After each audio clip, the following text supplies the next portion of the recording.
اپنے حبیب کی بارگاہ میں آئے، کہا محبوب ٹھہر جاؤ، تم سے ملنے تیرا رب آ رہا ہے۔ پہنچے اور روایتوں میں آتا ہے، میں نے بتایا تکبیر اور کمان کا۔ ثم دنا، قرآن کی آیت ہے، ثم دنا فتولى فقاب قوسين او ادنى، یعنی اللہ اور اللہ کے حبیب کے درمیان اتنا فاصلہ تھا، فقاب قوسين او ادنى، جتنا کہ تیر اور کمانوں کے درمیان ہوا کرتا ہے۔ اور یہ مثال کیوں دی گئی؟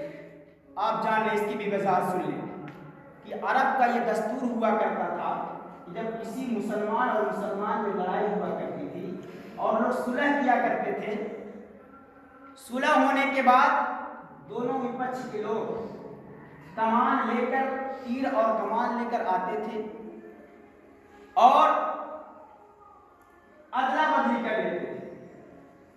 ایک انسان دوسرے انسان کو اپنا کمان اور تیر دیتا تھا، وہ انسان اس کو اپنا تیر اور کمان دے دیتا تھا، اور یہ مہیا ہوا کرتا تھا کہ تیر میں جو تمہاری کمان سے چلاؤں گا وہ تیر تمہارا ہی رہے گا، چلاؤں گا میں لیکن تیر تمہارا رہے گا، جو میری کمان سے تیر چلے گی وہ تیر میرا ہی رہے گا۔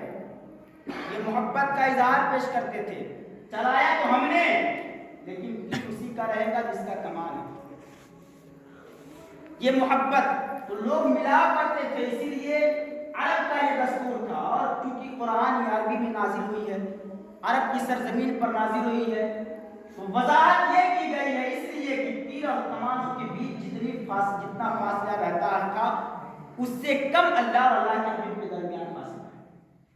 اور اللہ کے حبیب جب معراج میں پہنچے تو روایتوں میں آتا ہے کہ ایک مرتبہ حضرت فاطمہ الزہرا رضی اللہ تعالیٰ عنہا ارشاد فرماتی ہیں کہ ہم نے اپنے بابا مصطفیٰ جان رحمت صلی اللہ علیہ وسلم سے پوچھا، آپ دیکھیں آپ صرف اپنے زبان سے رٹ لگاتے ہیں کہ ہم حضور سے محبت کرتے ہیں، حضور کتنی محبت آپ سے کرتے ہیں ذرا ملاحظہ فرما دیں۔ حضرت فاطمہ عرض کرتے ہیں، بابا مصطفیٰ جان رحمت صلی اللہ علیہ وسلم سے عرض کرتی ہیں، بابا جان جب آپ معراج میں گئے تھے تو اللہ تعالیٰ نے آپ کو تحفے میں کیا دیا؟ کیا آپ نے وہ کون سی خاص چیز ہے جو آپ نے رب سے مانگا؟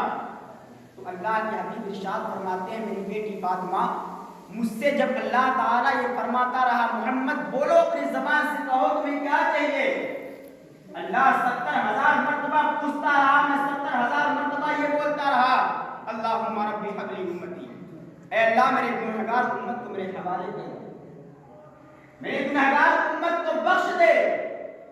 اے فاطمہ اللہ تعالیٰ نے یہ ارشاد فرمایا کل میدان محشر میں میرے محبوب اشارہ کرنا تیرا کام ہوگا، اور تیری گنہگار امتیوں کو بخشش کا پروانہ سنانا یہ رب کا کام ہوگا۔